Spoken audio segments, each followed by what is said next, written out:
trilogy. We are unfortunately stuck with the second. But here's the catch. Everyone always talks about Churchill, Hitler, Stalin, you know, the triple troubles.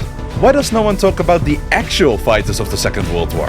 I'm talking about the men kicking their feet in the mud. The soldiers that still stand after losing more than half their limbs. I'm talking about the men that fought that aren't even men. Look, he's a bear. That's not a man. Don't you want to know his story?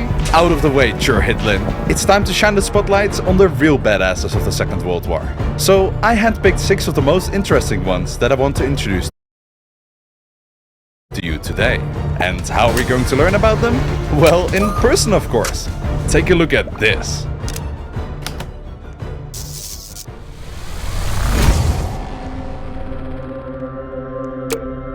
No wow or any reaction at all on that matter?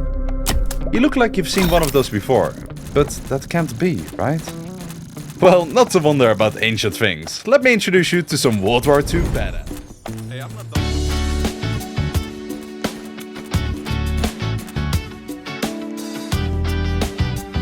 Alright, this is taking way too long.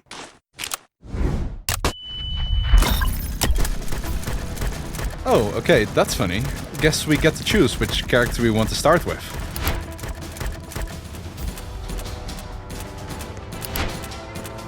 Gotta start from left to right, of course. And now I presume we get to choose where we want to start and in which year? Oh, spoilers, the Axis forces lose. Leo's story started in Normandy, so let's go over there first. Stand by. If you are British, you might want to look away. Welcome to France, or specifically Normandy. It's a couple days after D-Day, the largest water-to-land invasion in history. 156,000 Allied soldiers just stormed the beaches of the French coast and took out the Nazi fortifications. And officially, the liberation of Western Europe has started. You know what sucks? Moving an entire army into a huge ambush. The Allies already lost way too many lives due to miscommunications and bad weather during the landings of D-Day. And they weren't really too keen to lose many others. So how can we prevent walking into an ambush? Well, it's simple really. By sending scouts to move up ahead to gain information on enemy positions, terrain and other potential dangers. If you think about it, scouting is like a big game of hide and seek. You, the seeker, armed with a pen and paper, would sneak through the many villages and forests to find the best routes for the armies to move through. And on the way, you write down the locations of any German fortifications or snipers you find sitting about. If you write them all down and return safely to your unit, you win! And if you get spotted... IRS e-file is now open. Snap your W-2 and file your taxes 100% free. You, don't win. Anyway, one of those scouts was Leo Major. The man who would not only single-handedly capture 100 German soldiers, but even liberated an entire city all by himself. But we will get to that when the time is right. First, let's meet our protagonist, shall we? Look, there he is, scouting ahead for his Canadian unit. Wait, do you hear that? Oh shucks, get down! Listen, whatever you do, don't get spotted or go change events that are destined to occur. We can't possibly comprehend how they can impact the future, so unless you want to be forced to learn German in high school, which trust me, you don't, avoid getting spotted. The vehicle that's coming this way is called a half-track, also known as an armored personnel carrier. It's carrying valuable communication equipment. Equipment that, if the Allies would have their hands on it, could help them easily disrupt and learn of the locations of German soldiers. Too bad it's defended by a driver and commandant in the front seat. You would be insane to engage with that.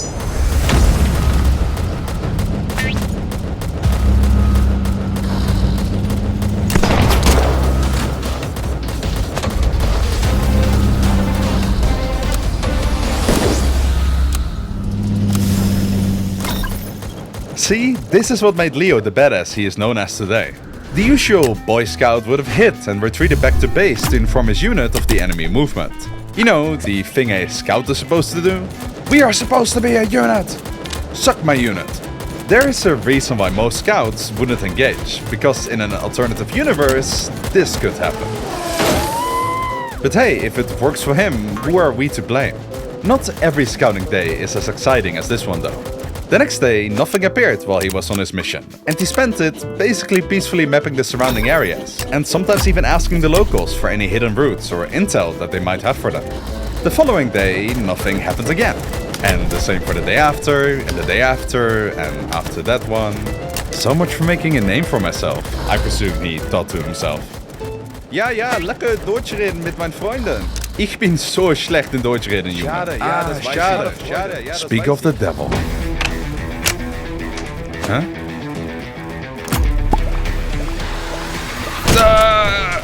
Apfelstrudel!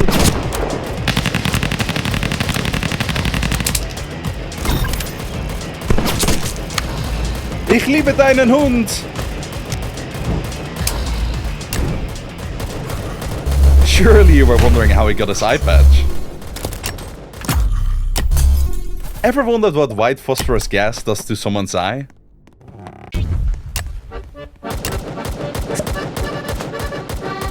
First week in France and already lost an eye. Stereotypical.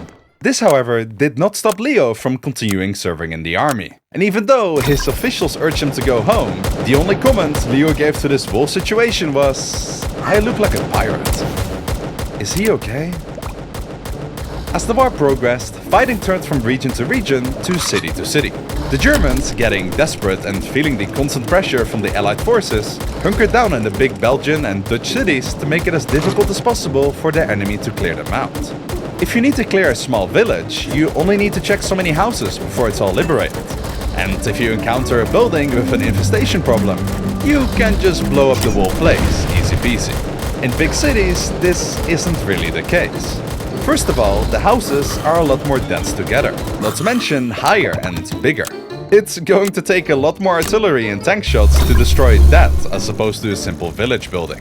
Secondly, because everything is denser together, it's more likely that you will also hit the family hiding next door when you try to take down a sniper spot. Killing innocent families every now and then is fine, but make sure you don't do it too often or you will lose the good guy trophy. Also, don't blow up literally every house and building in your way, because that is not very liberating-like.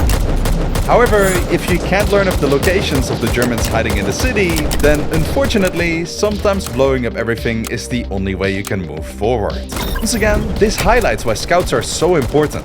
But keep in mind, even your magic scout buddy can't tell you where the enemies are when simply peeking around the corner could mean certain death. Because of this, sometimes soldiers would go blind into battle, as their scouts couldn't figure out where the enemies are. And then, something bad could happen. Hello, everybody! I think something bad happened to the recruits we sent to liberate that village. Private Leo, I want you and your friend Corporal Wilfred to check out what happened to those boys and bring them back, understood? Yar! That means yes.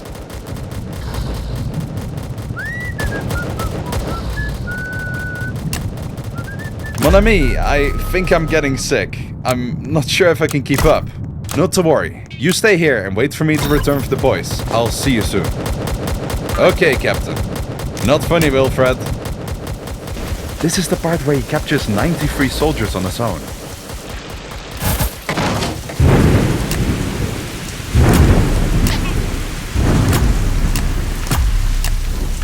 Should have brought an umbrella. By the way, that group of recruits that he's looking for are long gone. They were captured by the Axis forces around here, and I'm pretty sure Leo is well aware of that himself. Oh, get back, get back! I mean, some serious hunters. A real setup of donkey. Watch and learn, my friend. Watch and learn how sometimes a war doesn't have to be won with bullets. Transfer student shows up when they were even bigger on Hanukkah.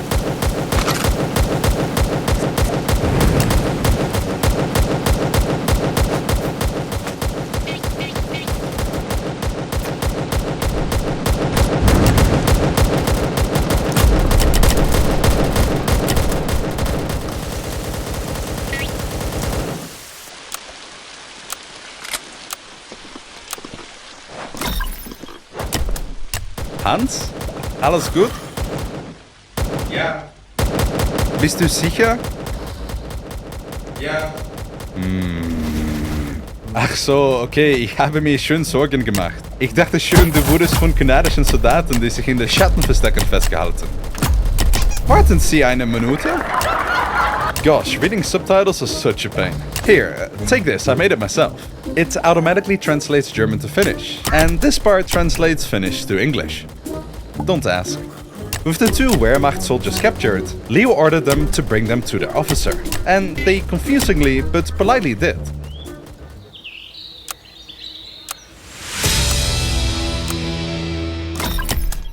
Hello. Let me get this straight. You managed to capture 2 of my men all by yourself, and then decided to come once again all by yourself with the 2 men you just captured to my heavily defended hideout? Yes. Buddy, do you know how stupid that sounds? Yes. But you got one thing wrong there, pal. I am not alone. I have a huge army waiting just outside the village, and if I don't return within an hour, they will obliterate each and every house till there are none left for you to hide in. As a matter of fact, I came here to deliver a message. Surrender now and you will be spared, or face the consequences. Surrender? I have over 100 armed soldiers here. Why shouldn't we take the chance and fight back? Listen, buddy, think about your family at home. I'm sure you want to see them again. Well, here I am giving you the choice on how you will go to them. Either alive or in a body bag. Does the body bag come in red? Let's go. No, I won't surrender. We must fight till the bitter... Ah! Anyone else? Ah! Ugh. Okay, I know I said wars sometimes get won without bullets, but on the other hand, he really did kill 3 soldiers in there. Not to mention, while being surrounded by 97 other armed soldiers. He really did act like he had the power to decide their fate. And they really did believe Leo. But in reality, the army was nowhere close to the village. And if the commandant felt like it, he could have easily killed Leo. But they believed him. Leo escorted the war platoon through the village, across the roads he passed, all the way to the Canadian front line. He was so fearless and confident in his gig that even when he and his army of prisoners got spotted, and even actively shot at by a squad of soldiers, he just kept walking and ordered a nearby Canadian tank to shoot at the pesky bugs.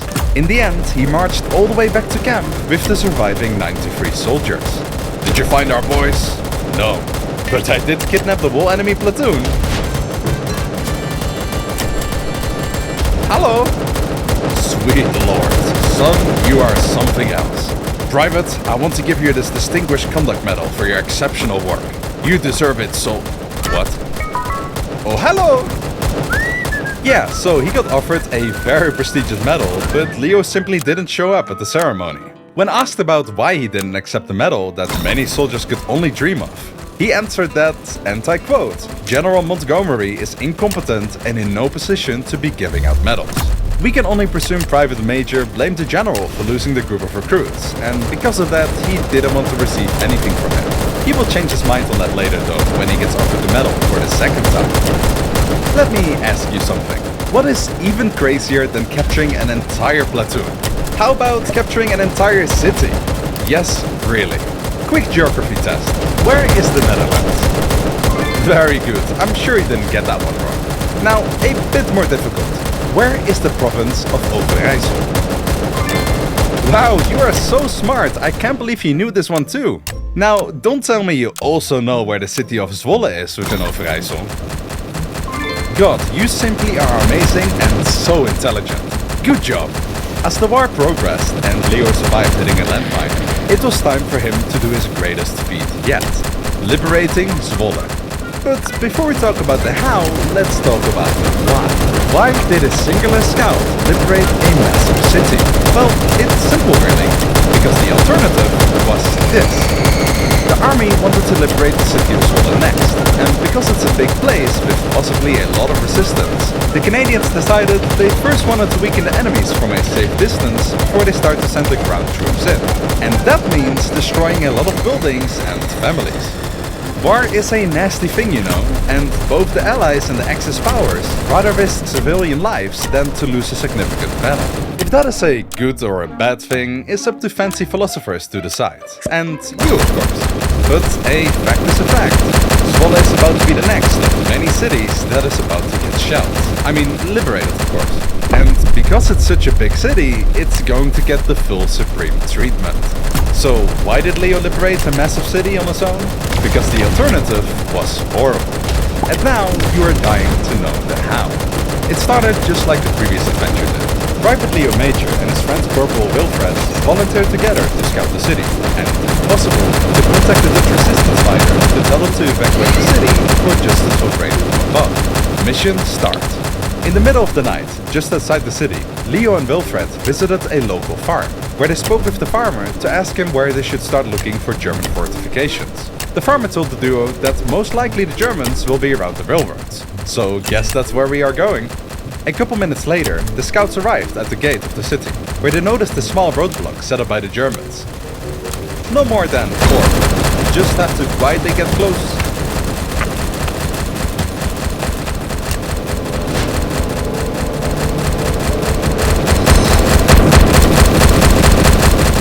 I don't think they heard anything.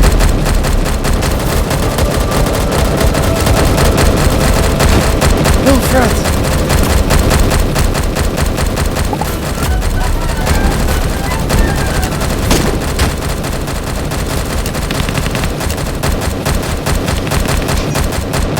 Though Leo managed to scare the Germans away, and by doing so opened the path to the city, it did come at a great cost. No matter how talented or trained you are, in times of war, luck ultimately determines whether you live or die. And unfortunately for Corporal Wilfred, he just failed the point check. Leo was overwhelmed with disbelief. Did his friend's story end just like that? But all this didn't stop Leo from achieving his mission. I'm sorry, Wilfred. I'll be back soon, and I'll be borrowing this. It was fair to say that Leo was pretty annoyed and frustrated at this whole situation. First his friend died, and now he has to try to warn the local resistance about the upcoming artillery strikes. Was there really no way to save the city from destruction? Well, if over-exaggerating and lying got me the whole platoon to surrender, I'm sure it will make the city surrender as well. This time though, Leo was more in the mood for non-verbal communication.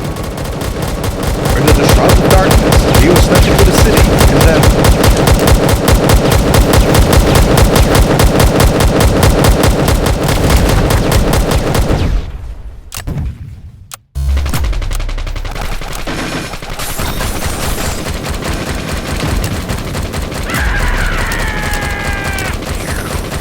You know I'm standing here, right?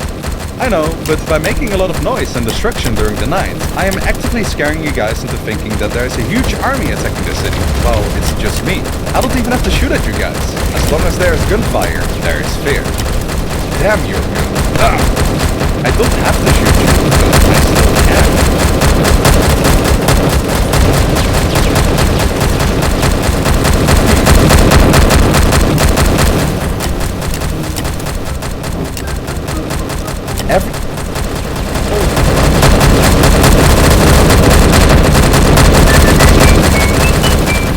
Every single city that was captured by the Germans had one building that was the base of operation. An important building that basically contained all critical and sensitive paperwork of the military operations in the area. Because it's the headquarters, it's often the first building that gets destroyed when the Allied forces approach the city. It doesn't get destroyed by the Allies though, it usually gets destroyed by the Germans themselves. They couldn't risk having their important stuff fall into the wrong hands, so a big dose of TNT was the better alternative. Leo, being the daredevil he is, decided that if he burned down the headquarters, he might trick the remaining Wehrmacht and SS soldiers in the city to think that they are abandoning the city. So, knock knock, in he went. The building was heavily guarded by SS soldiers, but that wasn't too big of an issue for the Canadian Rambo. He neutralized the threats, set the building in place, and walked away because cool guys don't look at explosions. Even though there is no explosion. Yes, I know what you are thinking. Why didn't he carry out the least important agents before he burned it all down? No idea. Our best guess is that with the lack of secretaries, he probably didn't have the time to find and sort all the papers that were important. And secondly, he had to play the mind game that the Germans set their own HQ to find. After that, continuing till 6 in the morning, Leo kept walking around town, shooting randomly, lobbing grenades, and killing and capturing any and all wandering enemies he could find. At the end of the long night, each German in the city either surrendered to Leo or fled deeper into the already crumbling German Reich. When the sun started to rise, Leo by chance ran into the head of the local resistance, who probably had a horrible night due to the constant noise violations. Leo delivered him the news of what happened last night and asked him if he could drive him back to his camp, which the resistance leader was more than happy to do so. On the way back, they picked up the body of Wilfred, and with a heavy heart, he returned to camp to bring the news about the insane accomplishment he achieved last night, though it's hard to celebrate when you have lost a good friend. After the war, Leo Major returned to Canada, leaving behind a legacy that would inspire generations. Although he carried the physical and emotional scars of his experiences, he remained humble and fiercely proud of what he had accomplished. He continued his life as a pipe fitter, which wasn't as exciting, but it brought home the money. Somewhere inside of him though, he missed the war. Call it a something love hate thing. So he wanted to act. So in 1950, he volunteered to take part in the war, where he was just as a sin, ordering body shelling on himself and the civilian squad, and on 40,000 Chinese soldiers taking a hit that he has been defending for 3 days. And as he grew older, he was awarded honorary citizen of Scotland for his heroic actions, and even got a street name after himself. He ended up having 4 children and died peacefully at the age of 87. Wow, that took so much more time than I expected. I'll try to keep it shorter with the other ones. Or do you like longer, slower paced stories? You don't talk much, do you? Alright, that's not crazy at all. Let's move on to the German side of things. Let's talk about Michael Wittmann.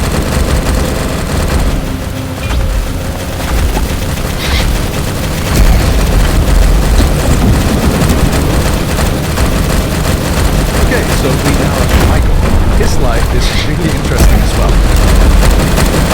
And it starts in 1939. And oh, you sneaky booger. Alright then, let's talk about the sponsor of this video, BetterHelp. This year I got married. Can you believe it? Neither can I. And let me tell you, it wasn't easy to get to that point. Love is the most beautiful thing that keeps me motivated to work hard and improve myself. And I wish everyone that watches my content the same. But I know from my experience and my mutuals that the biggest block to reaching that happiness is self-doubt. Why do I feel anxious every time they don't text back?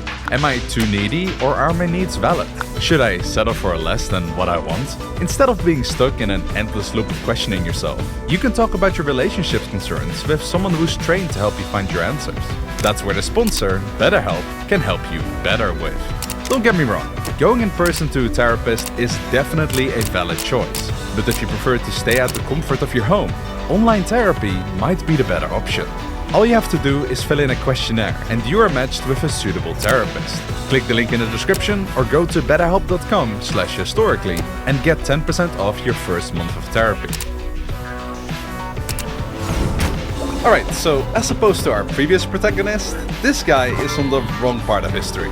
That's right, we are going to talk about a Nazi. And even another one that's way worse later down the line. But first, Michael Wittmann. And yes, we are indeed in Poland. And no, we are not here because Michael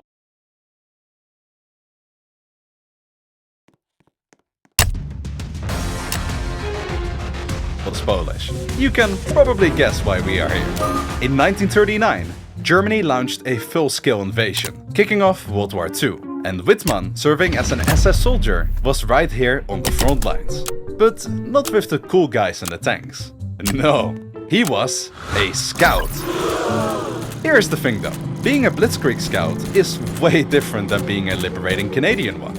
Blitzkrieg is all about speed. No time to slowly and methodically check every house. Get on your motorcycle, cross deep into enemy territory, write down where you think the enemy is hiding, and throw everything you have at it. If after the devastating march some enemies remain, ignore them, someone else will clean them up. You just keep driving deeper into enemy territory. It's a crazy dangerous job. Let's go meet him, huh? He should be around the city of Częstochowa.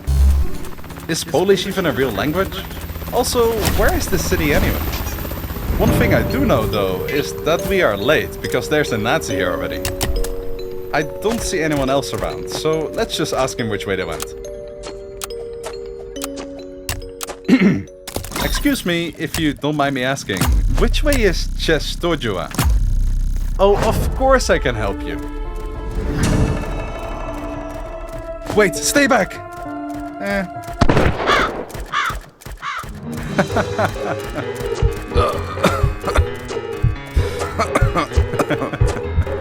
Goodbye, Oliver.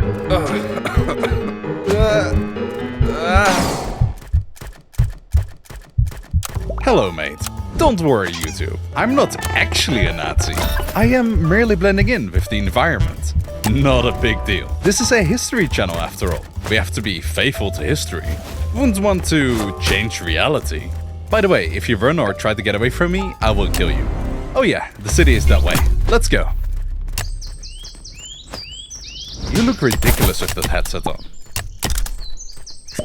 Wait, why did Oliver want to be here? I know it's important to talk from start to end about someone, but there is really nothing to see here.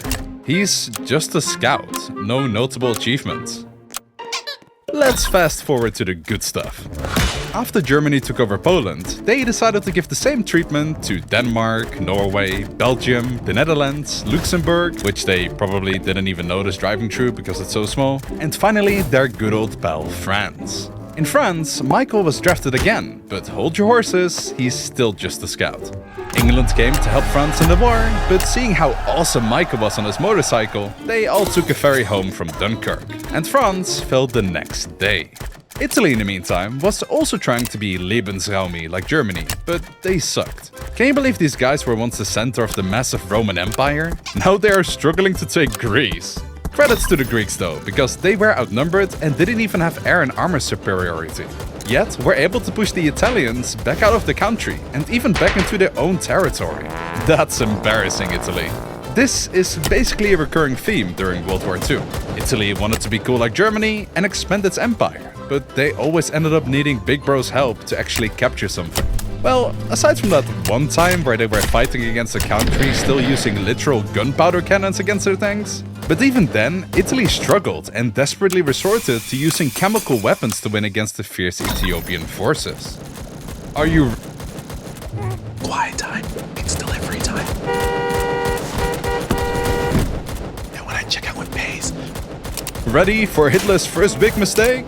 Attacking their small neighbor. Spoilers, but this attack will all turn south. Or should I say west. Anyway, welcome to Mother Ruski. Let's check up on our epic tank commander, shall we? Oh yeah, there he is, commandeering a tank destroyer. A tank destroyer. A tank destroyer that was modified so its cannon was made for infantry support. So in reality, he was just commandeering a car with a turret. Gotta start somewhere, right? Operation Barbarossa wasn't just a standard military campaign. It was an all-out blitzkrieg against the vast Soviet Union. Wittmann, alongside his fellow soldiers, pushed deep into Soviet territory. But it wasn't smooth sailing. The harsh Soviet winter, supply issues, and the fierce resistance from the Red Army made this one of the harshest battles the Germans had faced. But here's where the story really starts picking up speed. Fast forward a little more, and Michael finally gets his promotion. He's no longer playing with the little guns. He is in command of a Tiger I heavy tank. Now this is the stuff that legends are made of. The Tiger wasn't just a tank, it was a beast. Thick armor, heavy firepower, a shaking ground when it approaches. It was like trading in a scooter for a full-on monster truck in terms of firepower. And with this mechanical death machine, Michael started his journey to become one of the most feared Panzer Ace in the Second World War.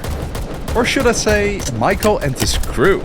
Sure, it was Michael who commandeered the tank and told his crew what to do, but if Heinrich in the driver's seat can't reach the gas pedal, or Bobby the gunner is a struggling alcoholic, then it doesn't matter how good your callouts are, that tank is not moving on its own. So let's meet the crew, shall we? And while we do so, let me teach you how a tank works. You know, in case you ever accidentally teleport in one and you have to move it to save your life. That's a little throwback to a previous video. Welcome to the world's deadliest claustrophobic nightmare. Let's start with the basics. You've got 5 seats, all tucked into this loud, greasy, and frankly terrible smelling hunk of metal. Up front, you've got the driver and the radio operator. In the middle of the tank is the main event and houses the gunner, loader and commander. Think of the tank as a tiny mobile office space, except the only paperwork is in the form of 88mm shells. The one to operate the big cannon is Bobby Wall, a good friend of Michael and an extremely skilled gunner. In high stressful and dangerous situations, every shot has to count, as one missed shot can mean the whole end of you and the whole crew. Luckily, Bobby's aim is more than deadly. Bobby operated the massive cannon with feed pedals to rotate the cupola left and right, and with a small hand crank they changed the gun's elevation. It doesn't matter how far away, hidden or small his target is, Bobby always knew how high to aim to accurately hit each and every weak spot of the enemy tanks and other pesky vehicles. But none of this firepower matters if the cannon is not locked and loaded. That's where Eugene Schmidt, the loader, comes in. Eugene's working right next to Bobby, dropping those massive shells into the breach as fast as humanly possible. Each shell weighs about 20 kilograms, and in the heat of battle, Eugene got to keep up with the pace. If he's slow, Bobby is just sitting there twiddling his thumbs, and that's a recipe for disaster. Moving down and deeper into the hulking mass of metal, we find the driver, Sepp Staudegger. Sepp's job is to keep this beast moving. And let me tell you, driving a Tiger isn't as easy as hopping in a Jeep. This thing moves like a brick through mud, and it needs serious skill to keep it from getting stuck. Sepp controls the tank with levers. Pull one to turn left, pull the other one to turn right. Push both forward to go in a straight line. There was also a steering wheel, but for the precise movements, the levers were a better option. The trick was to stay agile enough so you don't get outmaneuvered by way faster, lighter vehicles. And to always keep your front, the most armored part, pointed towards the enemy. Right next to Sepp is Heinrich Reimers, the radio operator. But he's not just fiddling with dials and antennas. Heinrich also got his hand on the tank's machine gun. He's the first line of defense when enemy infantry gets too close for comfort, mowing them down before they can even think about tossing a grenade at the tank. Meanwhile, he's keeping everyone in contact with command, making sure Whitman knows where to go next when HQ has any new orders.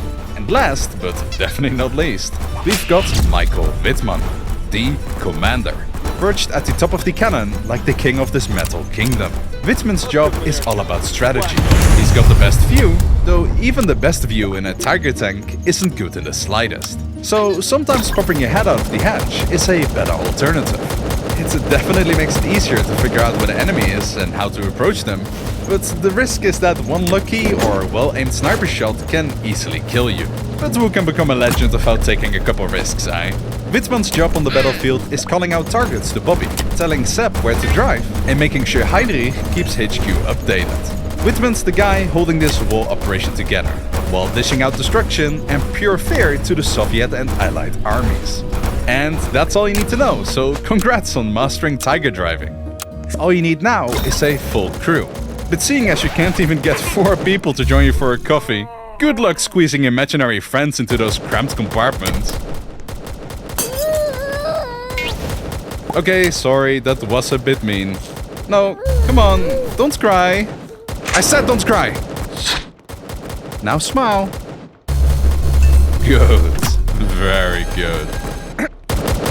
Hey, it's Anatole from Parcels. Our new single Safe and Sound is out now on YouTube and YouTube. The reason why I chose to highlight the names of the soldiers and all is because they weren't just the average Joes in a bunker on wheels. You had to meet a lot of criteria and have a lot of experience in previous tank models to even start thinking about getting into a beast like this one.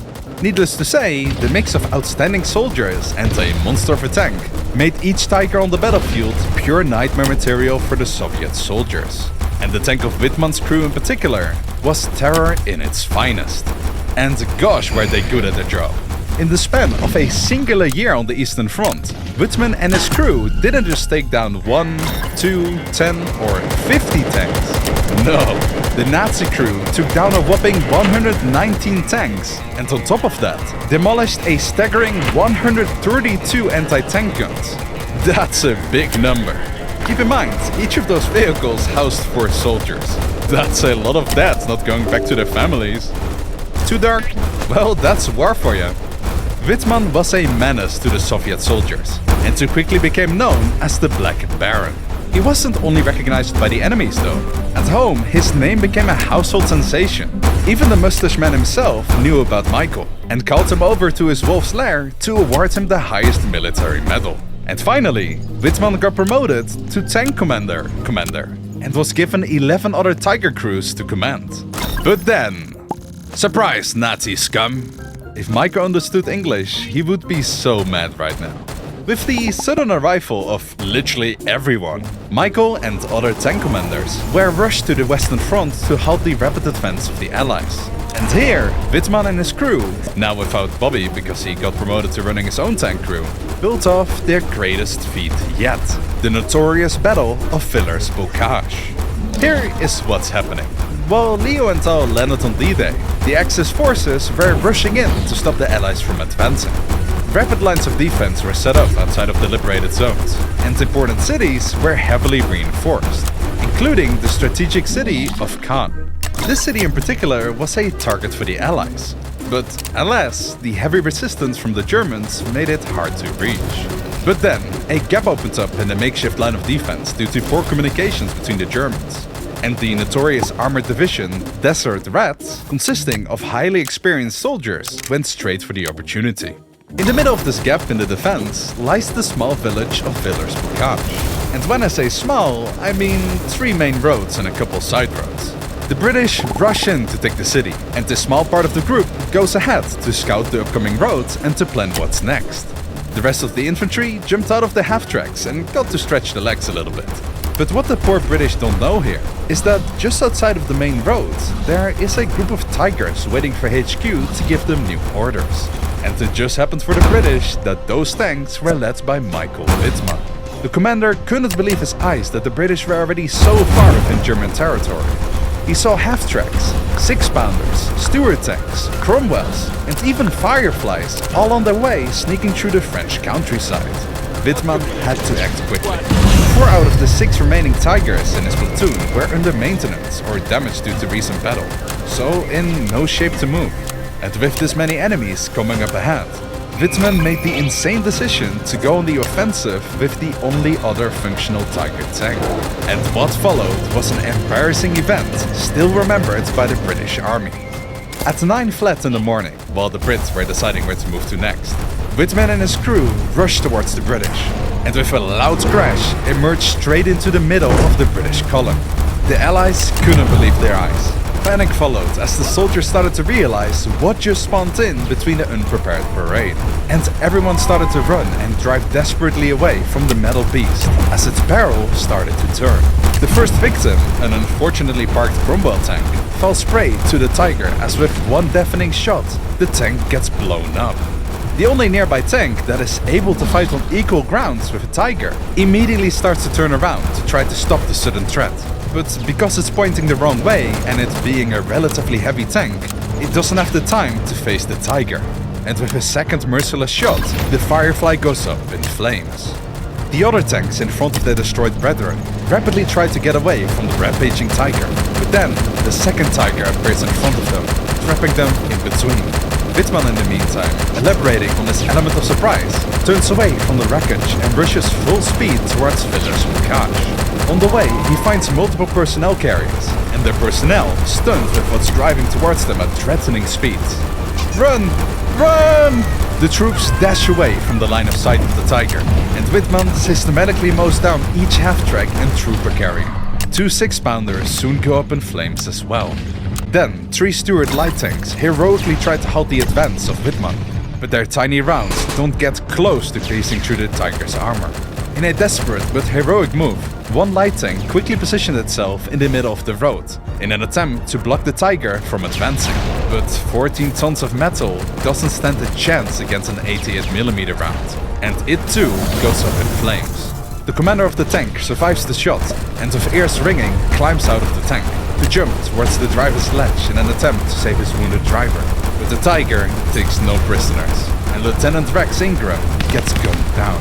The other 2 tanks reload their shells and again try to stop the Tiger's advance, but those rounds too simply ricochet off, and each get the 1-shot 4 kills in return.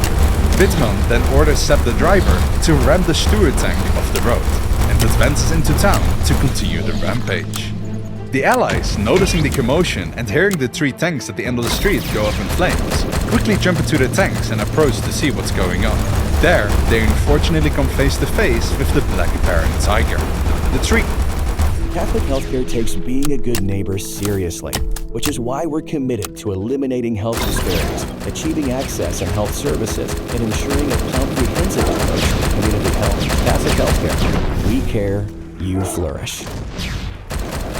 This video was made possible by 3 Cromwells realized fighting a heavy tank like a Tiger is futile and started rolling backwards. The nearby personnel jump into their scout cars to try to get away as fast as possible. The first Cromwell, knowing they are the first to be hit, shoot 2 rapid shells at the front of the Tiger, but due to them being in just a medium tank, both shells bounce aggressively off the fake armor. The German crew, in return, take down the Cromwell with yet another 1 shot. The 2 scout cars simultaneously dash onto the street and start to speed away from the Tiger. Unfortunately, only the left one gets away, as the right one gets caught up by the Tiger's round. The 2 remaining Cromwells desperately try to break line of sight with the Tiger, and each backs off into a side road. But the Cromwells are painfully slow in reverse, with a max speed of only 5 kilometers an hour, which gives Whitman plenty of time to catch up and line up their shot. But without Bobby at the cannon, the Tiger misses their first shot at the Cromwell. Hans, come on, we aren't even moving! I'm trying, okay? The Cromwell backs away further and in a last desperate attempt shoots out 2 smoke grenades to blind the Tiger. But they both miss due to the Tiger being so close. And at almost point-blank range, the second Cromwell meets its demise. The third Cromwell by now managed to sneak deep through the side roads into a house's backyard. And by sheer luck, or maybe because of the blinding adrenaline rushes of the Tiger crew, the Tiger passes the Cromwell without spotting it. Could this be the lucky chance for a top-tier ambush? Up ahead on the main road is a slight bend, obscuring visibility of what's behind the corner. Yet another Cromwell tank and a medical half-track come rushing around the corner, and the half-track 2 joins half-track heaven. The British tank, frightened by the sudden appearance of the Tiger, drives full speed backwards away from Michael. But the driver doesn't notice the stack of logs near the sidewalk and crashed into them, immobilizing the Cromwell. Shortly after, the Tiger takes aim and puts the Cromwell out of its misery. Yet again, 2 more tanks appear on the street, and both crews, knowing they are unable to damage the Tiger, are frightened for their lives. They both start backing away, and the Sherman, that by the way carries a wooden dummy turret and only has a driver, courageously tries to block the road for the Cromwell to get away. And it seems they might just be able to do so, because the Tiger's new gunner yet again misses his shot. However, before they could pull that repetitive trick off, the Tiger lands the second hit and takes the tank down. The Cromwell, in the meantime, continues to drive away. But before they can complete the turn, they smash into the side of a building, immobilizing the medium tank. They hoped the Tiger would pass them and they would get to see another day. But Michael's eagle eyes spot the Cromwell immediately. And after a slow turn of the cannon, the Cromwell gets punctured into the building. Luckily, a Tiger cannon turns so slow that the crew managed to make it out alive. It's at this point that more and more tanks start to arrive. And even though they aren't fireflies, even a shot from a Cromwell could take the Tiger down from the right angle. So Whitman orders Sepp the driver to drive the Tiger back to the squad. The Tiger turns around and drives back the way it came from. At the same time, the Cromwell that was hiding before decides now is the time, and full speed rushes towards the Tiger to shoot it in its weaker back. But to their horrors, they find the Tiger driving straight towards them. They are forced to shoot straight at its thick front. Each shell bounces off as the Brits shoot shell after shell at the German monster, but they are simply not strong enough. Boom goes the cannon, and the 11th tank goes up in flames. Everything's better when it's free, including filing your taxes. But who actually qualifies for free filing? We'll break it down for you in this edition of Tax Tips by TurboTax. Over 11 million people file 100% free with TurboTax each year, and you have qualified too. After all, about 37% of taxpayers qualify. Keep in mind that this is only for people filing a simple tax return using IRS Form 1040, including taxpayers who claim only the Earned Income Tax Credit, Child Tax Credit, and Student Loan Interest deduction. Getting started is easy. Just open our app or website and answer a few simple questions about your life. TurboTax step by step and even import taxpayers' information for you. Just import, upload, or snap a photo of your W-2 and we'll auto-fill your info. If you're better off filing a longer tax return, like qualifying for certain deductions or tax credits, we'll let you know and you can stop the process right there, for free, no questions asked. Or you can continue with TurboTax with clear pricing and options if you wish. Either way, we're committed to getting you your maximum refund, guaranteed. Visit TurboTax.com for more info to help you file your taxes with confidence. Back at the destroyed half-tracks, 2 out of the 100 hiding Brits decided that maybe instead of hiding, they should do something. So they run towards the 6-pounders and find that one of them still works. With the Tiger yet again approaching them, they take their opportunity to set up the perfect shot. Sure, the gun can't pierce its armor, but at least they can immobilize it. They line up their shot, pull the trigger, and slam a massive round in between the wheels of the Tiger, immobilizing it on the spot. Wittmann, knowing he's now a fish in a barrel, orders Heinrich to shoot wildly towards the 6-pounder, while everyone else should get out of the tank and retreat back towards the other Tigers. And at 9:15, the crew abandons the Black Baron Tiger, and each of them dashes safely away from the enemy. And the Germans didn't lose a single tank that fight. Michael was awarded an upgrade to his Iron Cross, and literally everyone in Nazi Germany knew of this story. And Michael even did a podcast explaining the events that happened to the German people at home. This heroic act did not stop the Allies from advancing though, and Villers-Bocage and Caen fell shortly in the upcoming weeks.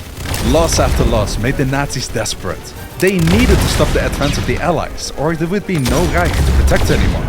So, a fellow SS Hauptsturmführer ordered his platoon to retake a critical hill before the Allies could reinforce it. Wittmann, finding him incompetent, decided to take the charge himself to avoid unnecessary casualties. Himself, 7 other Tigers, infantry groups and additional medium tanks approached the hill at rapid speed. If they could just recapture the hill, they could keep the Allies stuck in Normandy and maybe even drive them out of the European continent in its entirety. But then...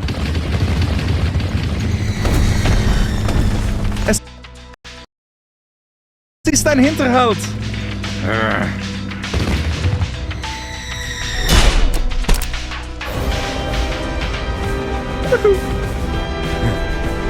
Ah, Scheiße! And just like that, 6 years of legend making and all ended in a singular Canadian shot. Michael and his crew died instantly in the engulfing fires, and the entire German force was wiped out. Even worse for the Axis forces, the Allies of Normandy broke out of their enclosure and started marching towards Belgium. Who in their right mind would have tipped the Allies off about the counterattack of the Germans? Oh, better take that off for now. Wittmann was buried later in an unmarked grave in the countryside, only being recognized by his wife 20 years later due to the slight misalignment of his teeth. He had a good run. Shame they call this entire story and life of Wittmann Nazi propaganda. However, think about this, my cheerful friend. If Michael Wittmann was Michael Whiteman, would anyone still dare to call this story blown out of proportions? As a matter of fact, why does nobody call Leo's story stupid propaganda? I didn't see anyone here wonder if that all really happened. Just think about how it is really convenient that Wilfred Arsenault felt sick the moment Leo went to capture 100 armed soldiers on his own, meaning no one can contradict Leo about what truly happened. If we take a look at the sources of Leo's story, we ultimately trace it back to the Allied Army and some underpaid journalists at the New York Times. The Army and the news agency? Those two never lied about anything ever before. Or how convenient is it that no one was with Leo when he captured the city of Zwolle? Did one man really capture a city? When it was the right time for my wife and I to launch our small business, we chose LegalZoom to create our LLC and business license. They made it so easy and made us feel comfortable. There are... On his own? Oh, he did? Then why are there no records from the local police talking about what happened that night? Every other minor incident was written about in an instant. But this one, nada. What are your sources here? The Met's local yokel Hendrik, who was too afraid to even open the curtains to see what's happening outside? You know what, since we're going down this rabbit hole anyway, How convenient that Wilfred, yet again the only other person that could contradict Leo's story, died the night Zwolle was captured by accidentally giving away his position. If you ask me, Leo was sick of Wilfred skyrocketing through the ranks, while he himself was stuck as a private. With Wilfred alive, Leo could never step out of his shadow. And that night, when no one was looking, but who am I to say what's right or wrong? History is written by the victors after all, and if my goal was on the Allied side, we would never be hearing the end of his amazing skills as a tank commander. No, because he was a Nazi. He was merely a lucky guy in an over-engineered monster of a tank. He and his crew were just lucky, and Michael was simply a nubnut promoted by the Nazi propaganda machine. Is that what you want to believe, huh, you little sh**? Anyway, let's move on to the next story.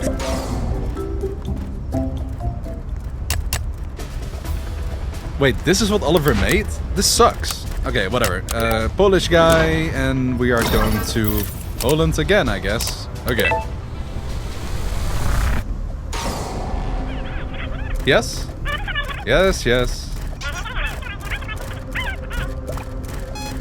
I just got a call from my accountant. Congrats! We are going bankrupt if I make the next parts as long as the first two. If only there was a way for us to increase our budget. I just got an idea. Lay still, this will only hurt very badly for a moment. If you don't agree, you can just say no, but seeing as you never talk. Look at all that money we just made. I'm pocketing this money, by the way. The budget will still run out. Look! There's even a timer in the top right corner now. I would convince you to stand up for yourself, but seeing that's now out of the question, just try to roll along. In 1940, Witold Pilecki was an officer in the Polish underground resistance. When the Nazis set up Auschwitz as part of their campaign of mass murder, Pilecki volunteered to go undercover to find out what's happening in those heavily guarded camps. That's right, he snuck his way into a concentration camp. Let that sink in for a moment. Most people would give everything to escape a place like this, but Pilecki voluntarily went in, armed with nothing but his guts and a mission. He took his iconic mugshots and was taken inside. He needed to see what was happening here, gather evidence, and organize a resistance from within. It was the only way at the time. He thought he could liberate and stop the horrors of the death camp. Life in Auschwitz was hell on earth. Starvation, forced labor, disease, and public executions were daily occurrences. But Pilecki wasn't here to survive Auschwitz. He was here to plot from the very beginning. Once inside, he wasted no time building what would become an underground resistance movement. He called it ZOW, which is a Polish abbreviation for Union of Military Organization. Sounds fancy, but in reality, it was just a group of brave men and women determined to fight back against impossible odds. This wasn't just a bunch of angry prisoners with sticks though. Pilecki's ZOW was a well-organized network with ranks, roles, and a chain of command. Members coordinated across different parts of the camp, from the kitchens to the workshops, sharing information and resources. Their ultimate goal? To sabotage the Nazis and prepare for an uprising. Sabotage was risky, but it was one of the most effective ways for ZOW to strike back. The camp forced prisoners to work in factories and workshops, churning out supplies for the German war effort. But thanks to the resistance, much of that work ended up being, well, less than perfect. Nuts and bolts on manufactured machinery was intentionally left loose, causing them to mysteriously break down. The kitchen staff prisoners who were forced to cook for the SS officers got creative, using spoiled and contaminated foods to make them sick. And whatever the Nazis brought into the camp, food, medicine, tools, the resistance tried to steal it. Smuggling networks ensured that the stolen supplies made their way to the sick prisoners and starving inmates. Or even the Polish underground resistance outside of the camp. They didn't manage to steal tons of bread, but even a small aspirin pill would be a significant victory for the inmates.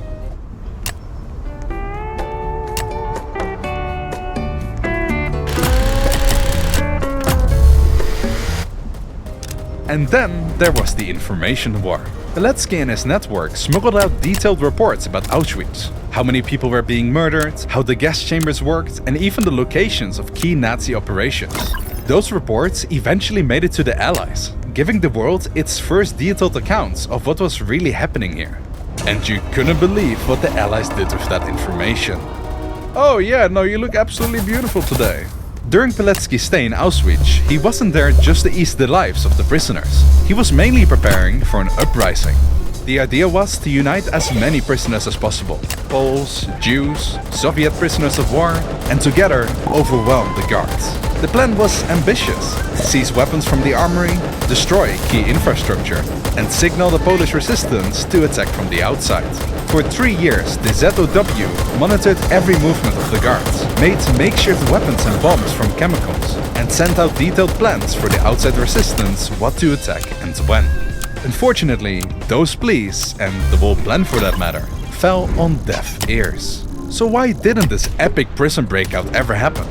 2 reasons: timing and fear. By 1943, the Nazis were ramping up their extermination efforts. They began transferring many Polish political prisoners, key members of ZOW, to other camps or outright executing them. Pilecki realized that his resistance network was being dismantled faster than he could rebuild it. And then there was the grim reality. Even if they succeeded in taking over the camp, where would they go? Auschwitz was surrounded by SS reinforcements and kilometers of hostile territory. Any uprising would likely end in a massacre. Pilecki concluded that the only way to truly help was to escape and personally deliver his findings. So, in late 1943, he and 2 other prisoners made a daring escape. Using smuggled tools, they cut through a fence, evaded patrols, and ran for their lives across kilometers of hostile territory. And somehow, they made it. Pilecki's reports detailed the atrocities of Auschwitz in chilling detail. He begged the Allies to bomb the camps, destroy the railways, do anything to stop the murder machine. But the world had other priorities. Winning the war, for example, and the Holocaust continued. Witold wasn't done fighting though. He kept resisting the Nazis until the war ended. And then, well, then the Soviets came. And let's just say they weren't big fans of Polish patriots like Pilecki. In 1948, Witold Pilecki was arrested, tortured, and executed by Stalin's regime on charges of espionage. The man who had infiltrated Auschwitz and lived to tell the tale was silenced by yet another dictatorship. And silenced he was. It was not till after the Cold War politics that the stories of Witold were brought to daylight. And now, though not much known outside of Poland as other World War II badasses, he is remembered as a hero. Moving on to Mr. Churchill. Hey, so I was wondering, if we made a historically game and this was like kind of the UI and you get to choose where you want to go or something, would you want to play it? Like, if you do, let me know in the comments and we could make it. That was almost a record time on Pilecki. Maybe we'll beat the clock at this pace. Remember that part of the British going home after trying to help France? Well, one of those Brits was Jack Churchill. A soldier that literally every history nerd is a fan of because he was a bit mad. Leading a charge onto the beaches with a sword in hand instead of a gun. Enthusiastically playing the bagpipes during the darkest moments in battle. Or how about using and killing a German during the events of Dunkirk with a longbow, causing the only confirmed archery kill in the whole Second World War. Yeah, that's insane, right? And let me tell you something else, my disabled friend. There is not much more to say aside from that. He didn't kill anyone with the sword. Though, just like surely Leo captured 100 soldiers on his own, there are claims going around Jack captured 40 of them with just the sword. If that is just propaganda, is up to you to decide. Jack went around during the war. Didn't achieve anything too interesting. Aside from being spared from being... At Wayfair, we get pretty excited about furniture. Around here, it's not a patio, it's a patio. Oh, I love those chairs. Shed-tastic. Girl, you nailed it! No, this set, it's just a couple of screws. Every style, every home. being slaughtered like the rest of his company because the Germans thought he was a relative of Winston Churchill, which by the way, he wasn't. He escaped the prison camp and went back to war. Twice. Oh, and I have to mention this or all the people on YouTube will whine that I didn't say it. Jack loved war so much that even after the war, he famously said that he, quite frankly, enjoyed the war. Gosh, you silly Mad Jack. So this is the 5th time you've been here. Does it bore you yet? Like, isn't it super repetitive and just wasting your precious time? Let's go outside of Europe for once, huh? Here we go. Okay, I might have been too hard on Jack. And trust me, that's not just because he's British. It's also because the other stories just have a bit more meat on the bone. Jack is just face value fun, while the others are a bit more. Like seriously, watch this. The joke is that you couldn't see what I just did. Look at this conveniently placed cinema in the middle of nowhere. Can you believe it was really here all this time and this is historically accurate? Me too, buddy. Anyway, take, or in your case, keep a seat, and witness the start of this bear soldier. The majestic beast, the unstoppable war machine, the fearsome predator that would ravage entire German battalions with a single swipe of its... who am I kidding? Look at that face! This is Wojtek, the Syrian brown bear who joined the Polish army. Yes, a literal bear. Not just some codename for a big hairy guy named Bloody Schlub. Hey, Wojtek is our fifth hero. Or anti-hero. I don't know, he's a bear, so labeling might be complicated. Our furry friend's story begins in 1942. A group of Polish soldiers, who, by the way, had fought their way out of Poland after Germany and the Soviet Union took turns stomping on it, ended up roaming around the Middle East, building up the Polish Second Corps. Legend says they found an orphanage cub near the mountains of Iran. Or was it Syria? Different sources, you know, so pick whatever you want. The important part is, these tough-as-nails soldiers took pity on him and said, let's adopt him. Because when you're in the middle of a global conflict, apparently the best stress relief is a baby bear. They named him Wojtek, fed him condensed milk from an old vodka bottle, gave him fruit, honey, and occasionally beer and cigarettes. Let me repeat that. They gave a baby bear beer and cigarettes. Don't ask me how that affects a bear's health, this was the 1940s. And half the time, soldiers had to get creative just to keep morale up. So yeah, Wojtek grew up thinking he was a mix of a soldier and a circus entertainer. He would wrestle with the men, steal their hats, and occasionally nip at them for more treats. Now, having a bear in your ranks isn't always straightforward. When the Polish corps got orders to head to Italy, they faced a tiny bureaucratic problem. Animals aren't allowed on British transport ships. So how do you bypass that? Easy. Enlist the bear as a private. Wojtek got his very own paybook, rank and serial number. Boom, problem solved. The Allied commander looked the other way. Probably because no one wanted to be the one to tell a bunch of battle-hardened Poles they couldn't bring their bear buddy. And this is how Private Wojtek ended up at the Battle of Monte Cassino in Italy. A brutal, months-long grind that saw thousands of casualties. But you know who wasn't a casualty? Our big furry friend. In fact, Wojtek became a part of the battle and helped carry artillery shells. Picture this, you are an overworked soldier, carrying 25-pound shells up a rocky hillside. Then you see this bear next to you, standing upright, pulling a couple shells as if it's his brand new plushie. Now that is a morale boost. Who needs machinery when you have a 200-pound fluff monster with unstoppable stamina? By the end of Monte Cassino, Wojtek was practically the 22nd Artillery Supply Company's mascot. Their official emblem even became a bear carrying an artillery shell. That is how iconic he was. But it wasn't just about the fighting. During downtime, Wojtek entertained the troops. Wrestling matches with him became the highlight of him, otherwise Rimbois. Rumor has it, some new recruits would brag they could pin a bear, only to regret their life choices as soon as Wojtek gently, or not so gently, put them in a fuzzy headlock. When the war finally ended, the Polish soldiers were all uprooted again. Poland was liberated by the Soviets, who didn't exactly roll out the welcome mat for returning Polish troops. With no home to go back to, they ended up in Britain. And so did Wojtek, living out his post-war days at the Winfield Airfield Camp in Scotland. He became a local celebrity. Everyone wanted to see the Polish bear fought the Nazis. The Scots poured out to meet him. He occasionally roamed the grounds, greeted guests, and wrestled with a few unsuspecting Scotsmen who said, "Och, I'll take you on, bear." Probably didn't end well for them. You're watching a toothbrush play Billie Eilish. But did you know that there's a YouTube Music app where you can also listen to the EDM version, the ska version, and of course, the original version?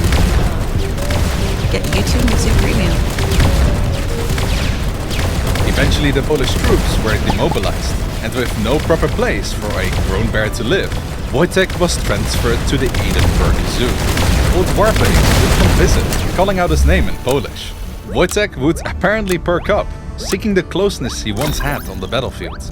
That's sweet and heartbreaking in equal measure, huh? Wojtek died in 1963, well cared for, but never quite as free as he was among his friends. The bear and its owner were immortalized in Poland and Scotland, honoring the bear who became a soldier. And hey look, one of my patrons even visited the place. Okay, clock's ticking and we've got one last story to tell. Now, what could possibly be crazier than a bear soldier? Well, the last one is almost conspiracy level of crazy. Time for Otto! Okay, yada yada yada, click button, load screen, very cool. You know what? Skip all of this. Now buckle up, because we are entering the realm of James Bond level shenanigans. Meet Otto Skorzeny, Austria's most daring and most dangerous commando. A man so audacious, even Hitler was impressed. Standing at a massive 1.9 meters tall, he was as scary as a person can be. But the cherry on top was the massive scar on his face he rocked ever since he had a fencing accident. It earned him the nickname Scarface. And let me tell you, our Scarface was more of a man than Tony Montana would have ever been. Let's get straight to the point. If James Bond were a Nazi, he would be Otto Skorzeny. Yes, I know that's a weird analogy, but here we are, deep in the war's strangest mission. Skorzeny is the mastermind behind operations so wild that even Hollywood directors shake their heads in disbelief. Remember that one time that Benito Mussolini was dethroned by his own people, arrested and carted off to a fancy mountaintop hotel in the Abruzzo region of Italy? No? Well, that is exactly what happened in 1943. The new Italian government wanted to keep Il Duce as far away from Hitler as possible.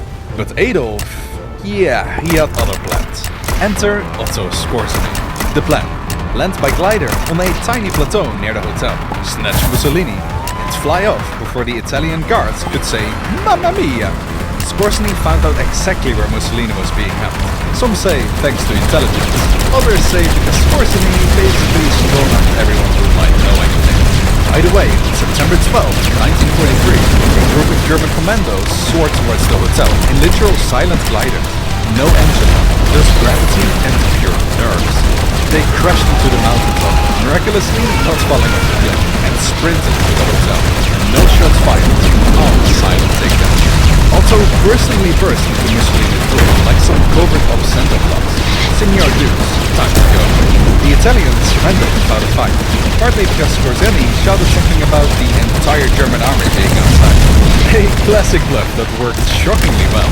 Then, adding to the cinematic flair, they crammed Mussolini into a tiny plane that looked like they belonged in a crop dusting competition. Somehow, it took off from that precarious mountaintop. Mussolini was freed and flown straight to Hitler. Mission accomplished, if you are into that kind of thing. Suddenly, Hitler paraded Otto around like the best show dog in the kennel. Look at mine, special commando man, or so the story goes. Skorzeny was put in charge of more impossible missions. From sabotage behind enemy lines to infiltration attempts that borderline on spy fiction. I know the time is running short, but I can't not name them. Ever heard of Operation Long Jump? Allegedly, it was supposed to be this big showstopper, where Nazi commandos, led by Skorzeny, or so the rumor went, would parachute into Tehran in 1943 and assassinate the Big Three, aka Stalin, Churchill and Roosevelt, all in one fell swoop. Think about that for a second. Three of the most heavily guarded guys on Earth, all meeting in the same city. If pulling Mussolini from a mountain resort was